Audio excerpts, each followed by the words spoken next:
দুবে পাঠশালায় সবাইকে স্বাগত। আশা করি তোমরা সবাই ভালো আছো। আজকে যে টপিকটি নিয়ে আলোচনা করব সেটি হচ্ছে নেটের সিলেবাসের একটি গুরুত্বপূর্ণ চ্যাপ্টার, রিসার্চ অ্যাপটিটিউড। এই রিসার্চ অ্যাপটিটিউড এই চ্যাপ্টার থেকে প্রচুর প্রশ্ন আসে। তো আজকে আমি যেটা আলোচনা করব সেটা হচ্ছে রিসার্চ বলতে কী বোঝায়, তার কিছু অবজেক্টিভস অ্যান্ড তার কিছু ক্যারেক্টারিস্টিক। আজকে আমি এই নিয়ে আমার ক্লাসটি শুরু করছি। আর ক্লাস শেষের পর আজকের যে ক্লাসের পিডিএফটি তোমাদেরকে দুবে পাঠশালা নামক যে টেলিগ্রাম চ্যানেলটি রয়েছে ওতে পোস্ট করে দেওয়া হবে, তোমরা ওখান থেকে ডাউনলোড করে নিতে পারো। তাহলে আজকে আমি আমার ক্লাস শুরু করছি। কি বলছে দেখো, প্রথমে হচ্ছে রিসার্চ। রিসার্চটা যখনই আমরা বলতে যাচ্ছি তখনই আমাদেরকে দুটো টার্ম আসছে, মানে যে রিসার্চ যে টার্মটাকে এটাকে কিন্তু যদি ভাঙা হয় দুটো ওয়ার্ড পাচ্ছি, একটা হচ্ছে রি, একটা হচ্ছে সার্চ। তো জেনারেলি রি means again and search means to find out. মানে রি বলতে কি বোঝায় এগেন, আর সার্চ বলতে বোঝায় টু ফাইন্ড আউট, মানে কিছু একটা খোঁজা। তাহলে কি বলছে, research is a careful investigation or inquiry specially to search for new facts in any branch of knowledge.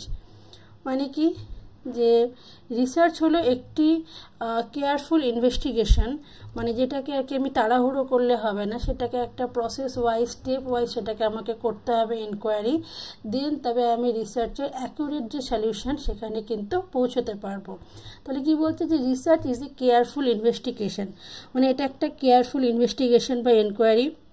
Specially কি, বিশেষ করে জ্ঞানের যে কোনো শাখায় কোনো নতুন তথ্য অনুসন্ধান করাই হচ্ছে মেন মোটিভ। মানে যে আমরা রিসার্চ করছি তাহলে অবভিয়াসলি তাহলে সেখান থেকে কি হচ্ছে, সেটা আমার এনি ব্রাঞ্চ অফ নলেজ, সেখান থেকে আমার যে জ্ঞানের যে কোনো শাখা হতে পারে সেখান থেকে নতুন তথ্য আমরা সম্পর্কে জানতে পারছি। According to ক্রেসওয়েল, research is a process of steps used to collect and analyze information to increase our understanding of a topic or issue. ক্রেসওয়েল কি বলতে চেয়েছেন, ক্রেসওয়েল বলতে চেয়েছেন যে এই যে রিসার্চটা রয়েছে সেই রিসার্চ হলো একটি বিষয় বা সমস্যা সম্পর্কে আমাদের বোঝাপড়া বাড়ানোর জন্য, মানে যে আমাদের যে আন্ডারস্ট্যান্ডিং লেভেলটা আছে সেটাকে বাড়ানোর জন্য কি করছে, তথ্য সংগ্রহ ও বিশ্লেষণ করতে ব্যবহৃত পদক্ষেপের একটি প্রক্রিয়া। মানে তিনি মনে করছেন, মানে ক্রেসওয়েল মনে করছেন যে রিসার্চ একটা প্রসেস, মানে একটা স্টেপ, প্রসেস অফ স্টেপস। মানে সেটা আমার যদি ডেটা কালেক্ট হোক, সেটা আমি রিসার্চ করতে গেলে যেটা কালেক্ট করতে হবে সেটাও কিন্তু আমি ওই স্টেপের মাধ্যমে করতে হবে, স্টেপ ওয়াইজ করতে হবে। এবং সেই যে ইনফরমেশানটা আমি পেলাম সেটাকে যদি অ্যানালাইজ করতে হয় সেটাও কিন্তু আমাকে স্টেপ ওয়াইজ করতে হবে।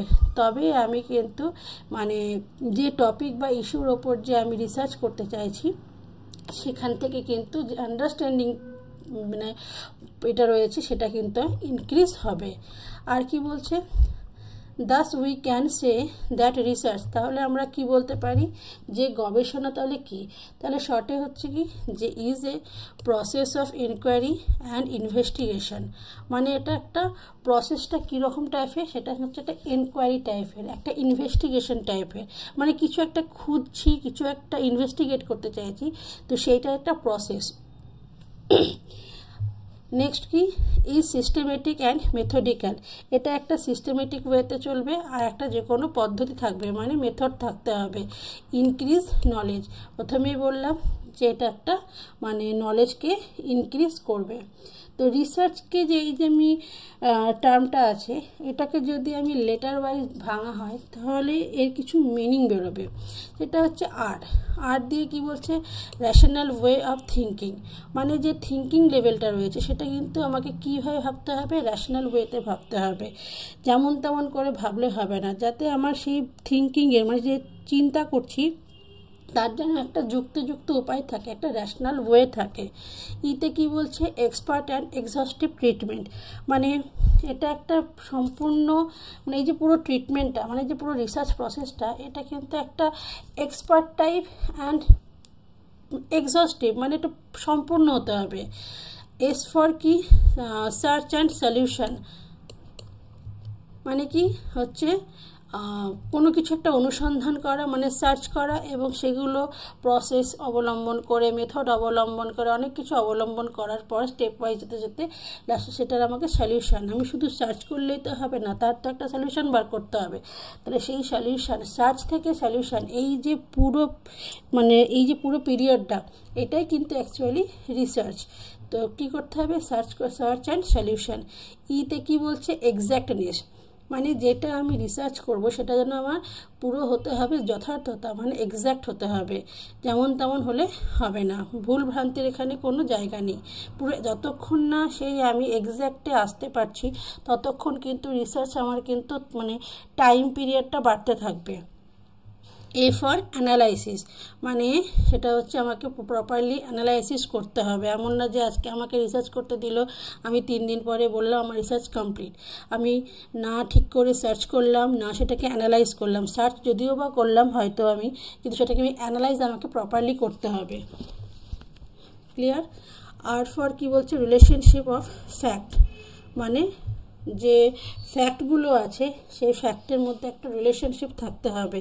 সিতে কি বলছে? Critical observation, careful planning, constructive attitude and condensed generalisation, মানে হচ্ছে এই যে আমি রিসার্চটা করতে হবে, সেই রিসার্চটা কীরকম হতে হবে? ফার্স্টে অবজার্ভ করতে হবে, কিছু তো স্টেপ ওয়াইজ রয়েছে। তাহলে এখানে কি অবজারভেশনটা কেমন হবে? ক্রিটিক্যালি হবে, সেখানে ক্রিটিক্যাল অবজার্ভ করতে হবে, কেয়ারফুল প্ল্যানিং করতে হবে। এবার অবজার্ভ করার পরে সেটা কিন্তু আমাকে প্ল্যানিং করতে হবে যে এই রিসার্চটা কী করে সাকসেস করা যায়, তো সেক্ষেত্রে একটা প্ল্যানিংয়ের দরকার। কনস্ট্রাকটিভ অ্যাটিটিউড হচ্ছে একটা গঠনমূলক একটা মনোভাব থাকা দরকার, এবং কনডেন্স জেনারেলাইজেশন, মানে একটা লাস্টে জেনারেলাইজডভাবে আসবে। H for honesty and hard work.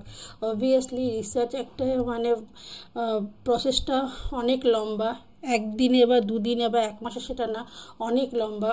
সেক্ষেত্রে কিন্তু প্রচুর হার্ডওয়ার্ক করতে হবে।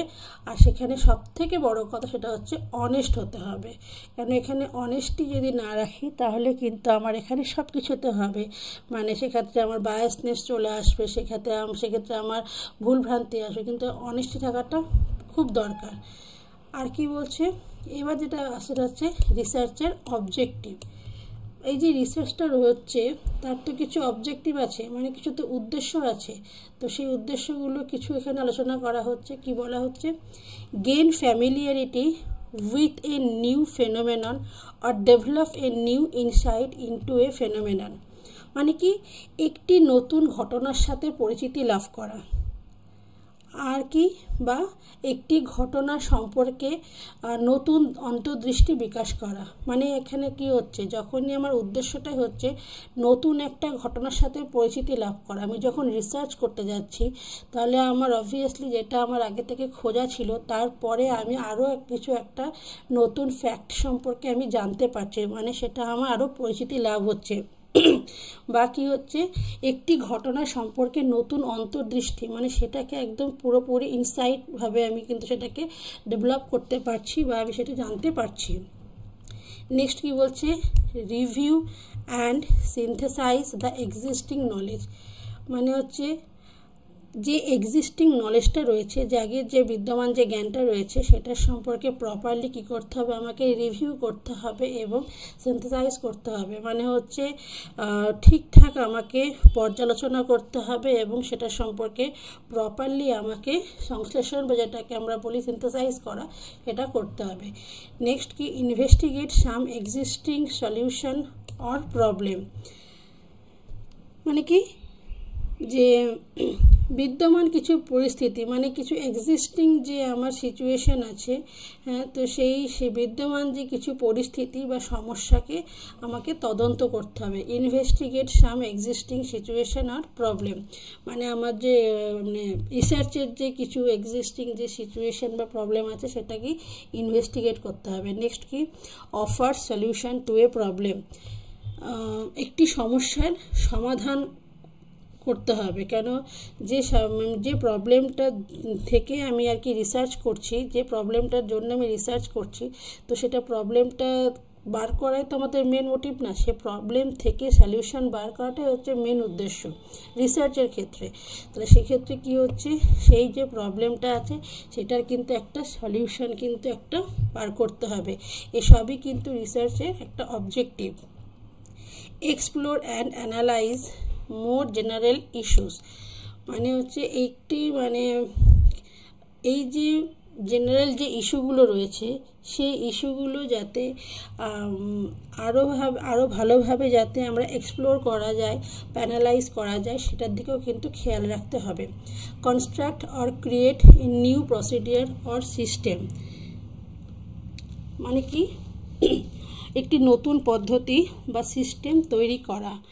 যা কিছু হচ্ছে সবই কিন্তু একটা প্রসিডিওর বা সিস্টেমের মাধ্যমে হবে। তো সুতরাং সেক্ষেত্রে কিন্তু একটা নতুন পদ্ধতি মানে হচ্ছে নিউ প্রসিডিওর বা সিস্টেম, সেটা কিন্তু অবশ্যই তৈরি করা দরকার।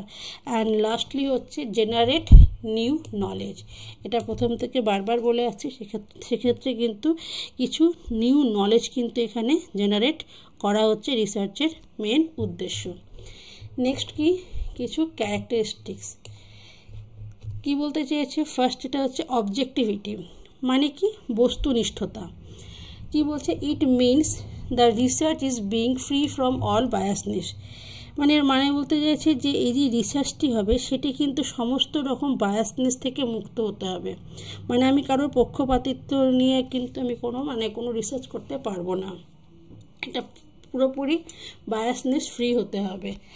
In other words, it means observation is unaffected by the observer's values, beliefs and preferences to the possible extent.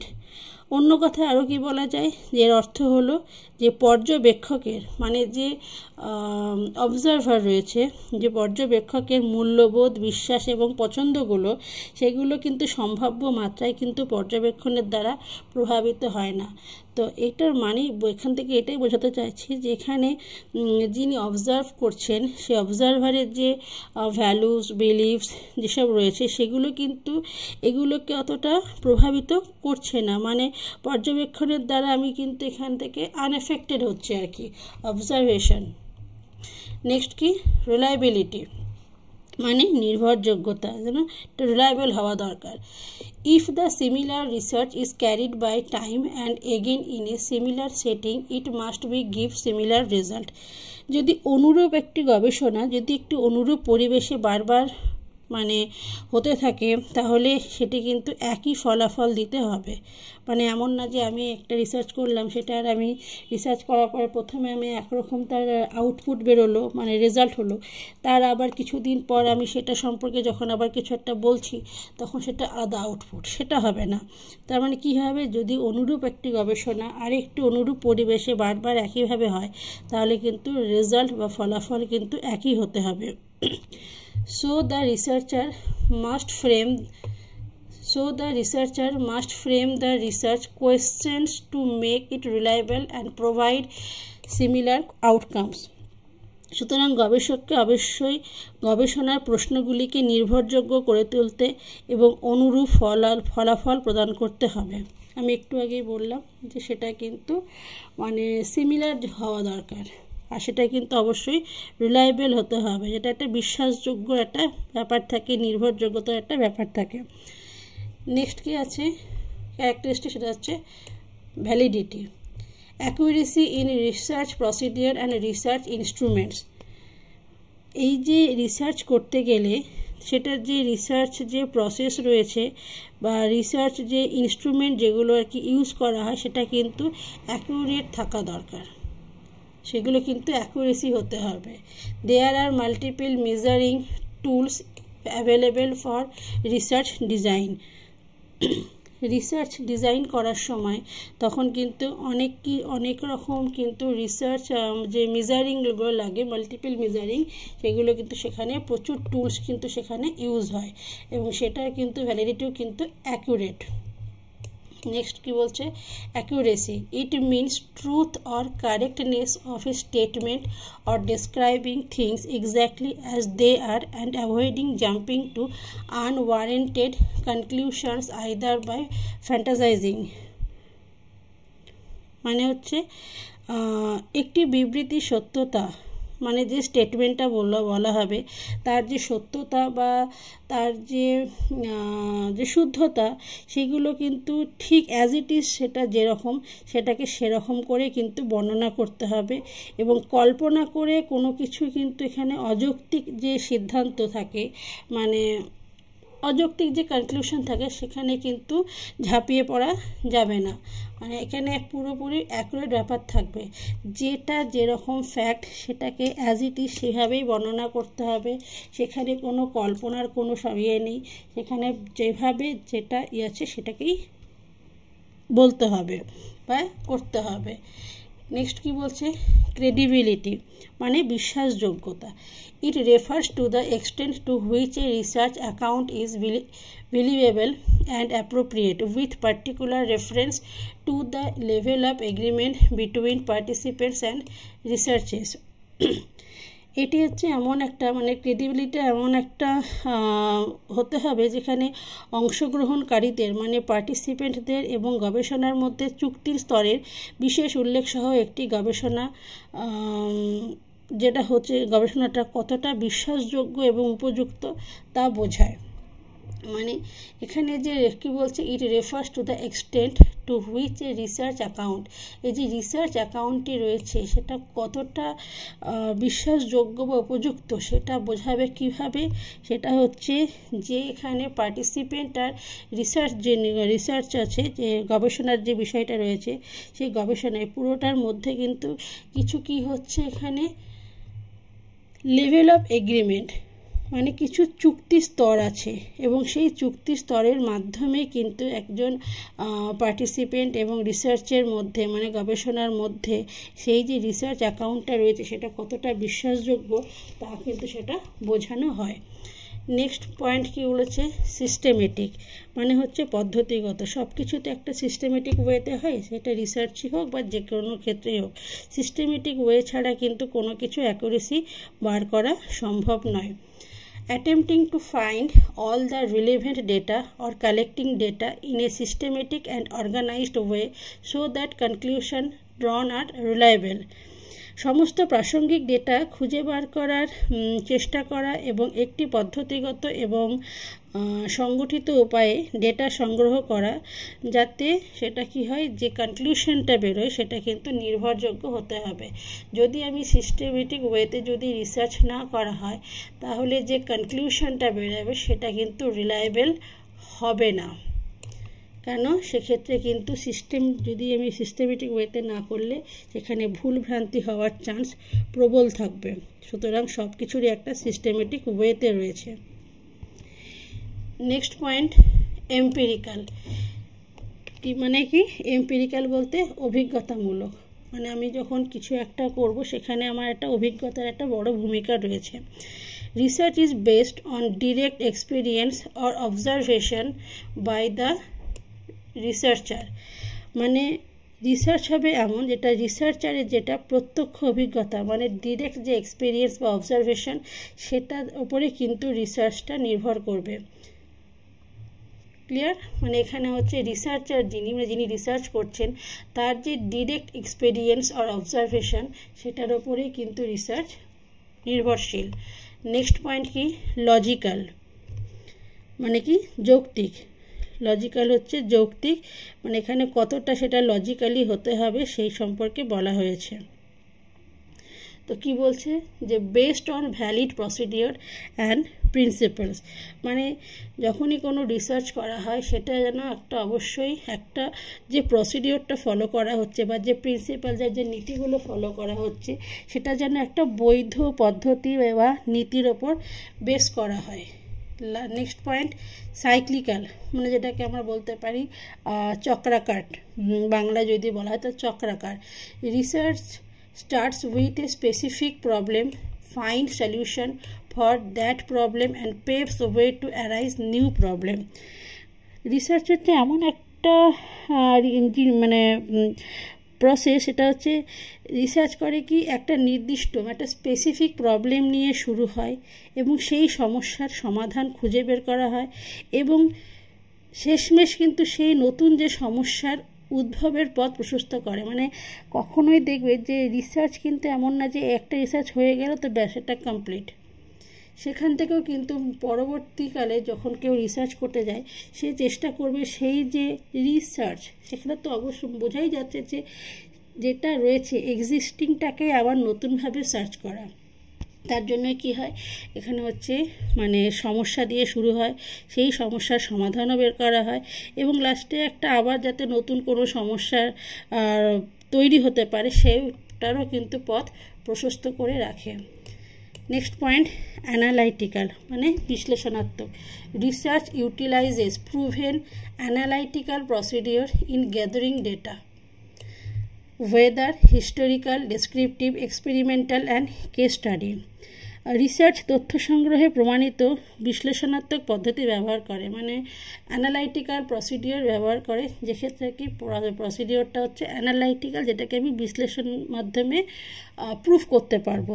Weather historical, descriptive, experimental and case study, যেটা হচ্ছে কি না ঐতিহাসিক, বর্ণনামূলক, পরীক্ষামূলক, কেস স্টাডি, এগুলো সবই কিন্তু এক একটা মানে অ্যানালাইটিক্যাল প্রসিডিওর একটা, যেখান থেকে কিন্তু রিসার্চটাকে প্রপারলি অ্যানালাইটিক করা যায়।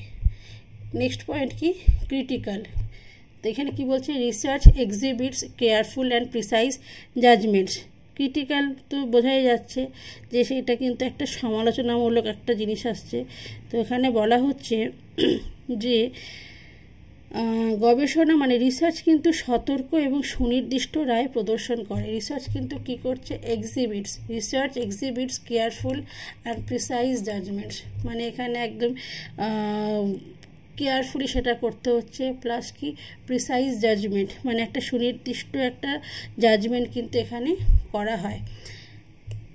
নেক্সট পয়েন্ট, মেথোডোলজিক্যাল, মানে হচ্ছে পদ্ধতিগত। প্রত্যেকটা রিসার্চ করতে গেলে কিন্তু কিছু মেথড অবলম্বন করতে হয়, সেই মেথড অবলম্বনের দ্বারাই কিন্তু রিসার্চটা প্রপারলি হতে হয়। তো এখানে হচ্ছে যে research is conducted in a methodological manner without biasness using systematic method procedures and procedures. তার মানে হচ্ছে মেথডিক্যাল যে রয়েছে, মানে এটা করতে গেলে কি করতে হবে, মেথোডোলজিক্যাল ম্যানার যেটা হবে উইদাউট বায়াসনেস, কোনো পক্ষ বায়াসনেস থাকবে না, ইউজিং সিস্টেমেটিক মেথড, এবং সেখানে একটি সিস্টেমেটিক মেথড অবলম্বন করতে হবে এবং প্রসিডিওর অবলম্বন করতে হবে। লাস্ট পয়েন্ট যেটা হচ্ছে রেপ্লিকাবিলিটি, মানে হচ্ছে প্রতিলিপি যোগ্যতা। Research design and procedures are repeated enable the researcher to arrive at valid and conclusive results. Research যে ডিজাইন, এতক্ষণ যে রিসার্চ করা হলো, রিসার্চ করার পর যে রিসার্চ ডিজাইনটা হবে, সেই রিসার্চ ডিজাইন এবং তার যে প্রসিডিওরটা সেটা কীরকম হতে হবে, যাতে পুনরাবৃত্তি করা হয়। Procedure are repeated enable the researcher to arrive at valid and conclusive results, যে রিসার্চ ডিজাইন এবং তার যে পদ্ধতিটি সেটা যাতে পুনরাবৃত্ত করা হয়। কেন, যাতে রিসার্চারকে মানে একটা ভ্যালিড এবং কনক্লুসিভ রেজাল্ট যাতে উপনীত করা যায়, যাতে সেটা পৌঁছাতে সক্ষম হয়, তবেই কিন্তু মানে প্রপারলি একটা রিসার্চ কিন্তু কন্ডাক্ট করা যায়। তাহলে রিসার্চ সম্পর্কে বোঝা গেল।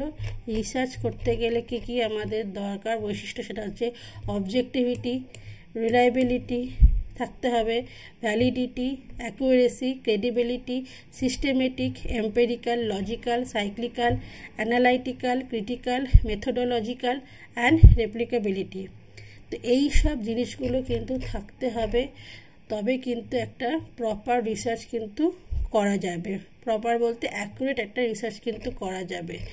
তো এই ছিল আজকের একটা ছোট্ট ক্লাস। তো যদি তোমাদের এই ক্লাসটি ভালো লেগে থাকে তাহলে তোমরা অবশ্যই সেটা কমেন্ট করে জানিও, এবং যদি কোনো জায়গায় তোমাদের বুঝতে প্রবলেম হয় সেটাও কিন্তু কমেন্ট করে জানাবে। তাহলে আর এটা যে পিডিএফটি, সেই পিডিএফটি কিন্তু আমি এখানে টেলিগ্রাম যে চ্যানেলটি রয়েছে সেখানে আমি দিয়ে দেব, তোমরা ওখান থেকে ডাউনলোড করে নিও। তো আজকের ক্লাসটি এখানে এই পর্যন্তই। তো ক্লাসটি যদি ভালো লেগে থাকে তাহলে অবশ্যই তোমরা চ্যানেলটিকে সাবস্ক্রাইব করে দিও আর একটু লাইক করে দিও। তাহলে ক্লাসটি আমি এখানেই শেষ করলাম। তোমরা সবাই ভালো থেকো।